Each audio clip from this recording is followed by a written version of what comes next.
If my Death March playthrough taught me anything, it's how to appreciate certain quests that don't involve Geralt getting his back blown out by monsters. The moments in The Witcher 3 where you can just relax and have fun rather than fighting for your life are the best moments in the entire game. So let's talk about 5 of the most underrated quests in The Witcher 3. The last quest in this video is actually one of my favorites. There is one quest located in Toussaint that I feel like doesn't get nearly enough attention, and that is the side quest Goodness Gracious Great Balls of Granite. There is a famous statue in Toussaint of a so-called hero named Reginald, and the men and women come from all around just to stroke his balls. You see, when you fondle Sir Reginald, it's said to give you a boost to your energy, but one day someone came into the exhibit while it was closed and stole Reginald's testicles, and your only lead to go on is the scent of an old man's Jean-Paul Gaultier. This trail leads you to his house, but when you approach the door, you hear some interesting noises.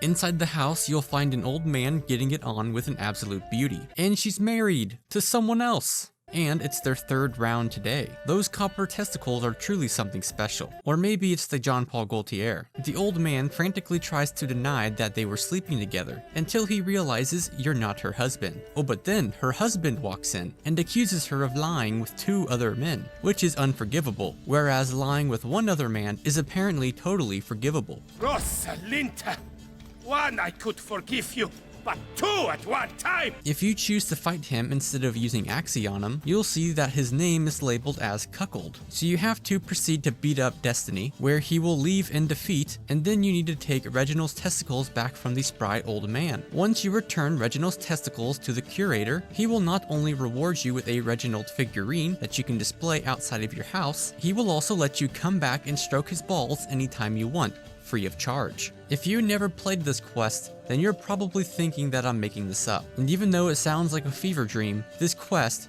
actually exists. The moral of the story is to never take the balls for granted.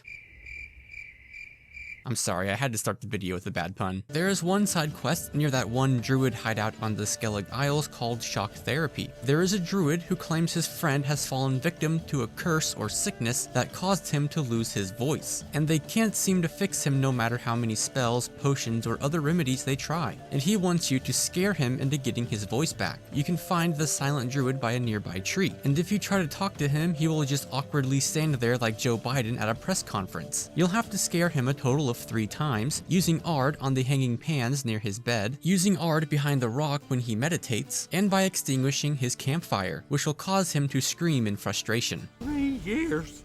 3 years. Not a word, not a peep. Until today, you made me break my vow. Happy? Yeah, so this druid took a vow of silence and you just ruined it. When you report back to the original druid, he will laugh and tell you that he could hear him screaming all the way back here. This quest is supposed to make you feel like a dick, but I don't think tricking a man into breaking his vow of silence is actually bad. It's actually kind of funny. I'm only upset that he had to trick me into doing it. All he had to do was be honest and I would have done it for free, but at least you get the Yorvith Gwent card as a reward, so not all was for naught. One quest that I think is severely underrated is the quest Reason of State, which is also a very misunderstood quest. Reason of State is a quest you get during your final preparations against the Wild Hunt, where you plot to work alongside Roach and Dijkstra to assassinate King Radovid. Roach just wants to make Temeria great again, just under the Nilfgaardian banner. Temeria will become a fully autonomous vassal state within the Nilfgaard Empire, under the terms that Nilfgaard keeps Aedirn and Lyria, and Roach puts an end to his guerrilla activities, by protecting democracy by assassinating their political opponent. However, Dijkstra has other plans. He wants to kill the other conspirators and become the new ruler of Redania. This quest either forces you to choose to either allow Roach to whore himself out to Nilfgaard so he can finally restore Temeria, give Aedirn and Lyria to Nilfgaard, and doom all of Redania and Kedwin to Nilfgaard's wrath. Or you can choose to allow Dijkstra to kill your good friend Roach, Vess, and Thaler for the betterment of all people, allowing Chancellor Dijkstra to push back Nilfgaard and restore the old northern borders. This quest perfectly represents the theme of The Witcher 3, forcing you to choose what you believe to be the lesser evil. evil. The next quest is actually a main story quest, and one of my favorites in the entire game. I saw a YouTube video a while back that claimed that this quest was a pretty well hated part of the main story, and everyone in the comments seemed to have agreed, but I have to disagree. Broken Flowers is a main quest that you get after reaching Novigrad, which begins your search to find Dandelion. You end up making your way to Dandelion's Rosemary in time. You and Zoltan will rummage through Dandelion's planner to find a list of women he has met with. However, there are just way too many to visit them all. Dandelion, you absolute dog. So you and Zoltan each take half of the names and set off on your journey in an attempt to find where Dandelion may be. The first girl is an old girlfriend of Dandelion's named Vespula. When you approach her, you see that she's getting shook down by a couple of horsens, and you'll have to intervene and drive them off, or just let them beat her bloody. Either way, Vespula will tell you that she saw Dandelion with a cute blonde girl from Kovir that he claimed to be his niece, then calls said blonde girl a whore. Maybe it was right to let those thugs break her face in. No one calls my sweet Priscilla a whore. The next girl on Dandelion's list is a teacher named Marabella. She'll want you to answer some questions for her students, and in exchange, she will answer your questions about Dandelion. The only reason Marabella likes Dandelion is because she absolutely loves poetry and wanted Dandelion to notice her work. And as Dandelion's poetry revolves around Geralt's adventures, Marabella really likes horses. A snaky whip rose skyward, gee-haw, crack! She reined the beast in. The stallion danced betwixt her thighs. Lather bathed its chinny chin.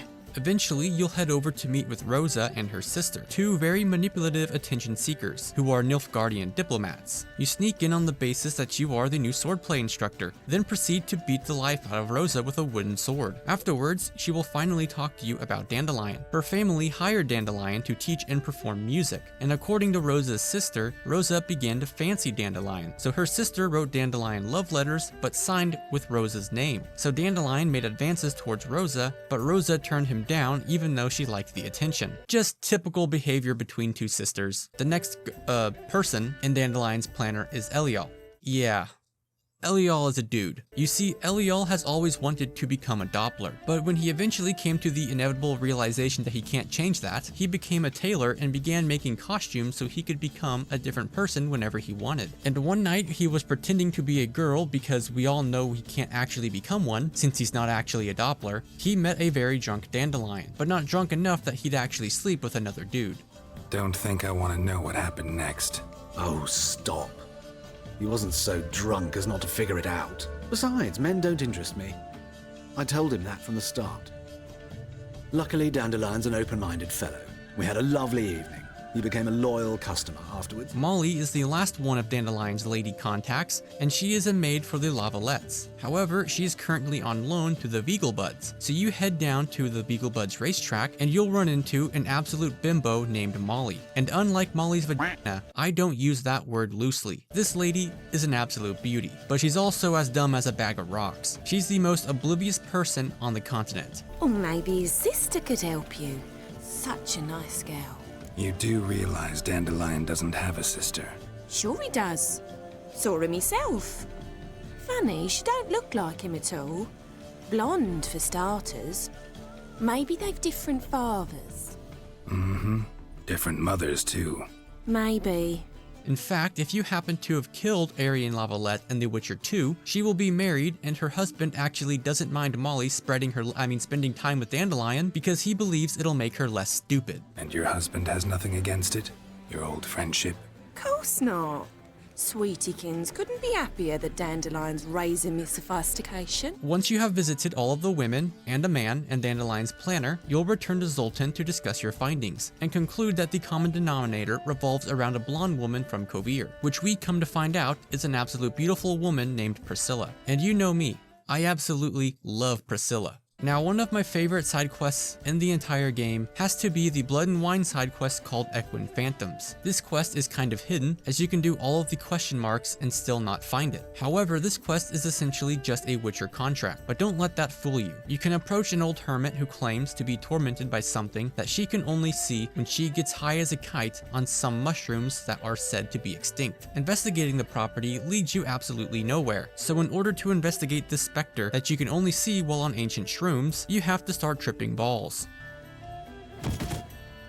But once you wake up, you'll hear a nearby voice. and that voice will be none other than Roach. And you can have a very lengthy and long-awaited conversation with your beloved horse. Hey, know how you always show up when I whistle?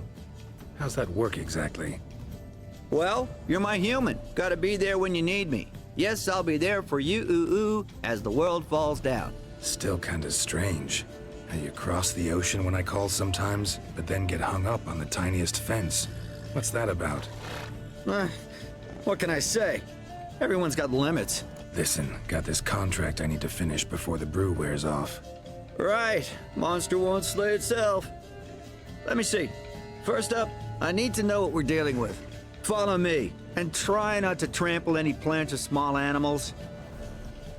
This time, Roach is the one investigating, and you're the one who follows. After Roach is done investigating the property, she comes to the conclusion that this specter is an Umbra in the shape of a horse, and you begin a high-speed horse chase. As you chase the Umbra, Roach will critique your poor riding skills, saying how you have no idea how long you'll be running for, so you should take it slow, and Geralt will also bite back and say how Roach could respond better to your commands, and Roach will even crack a few jokes.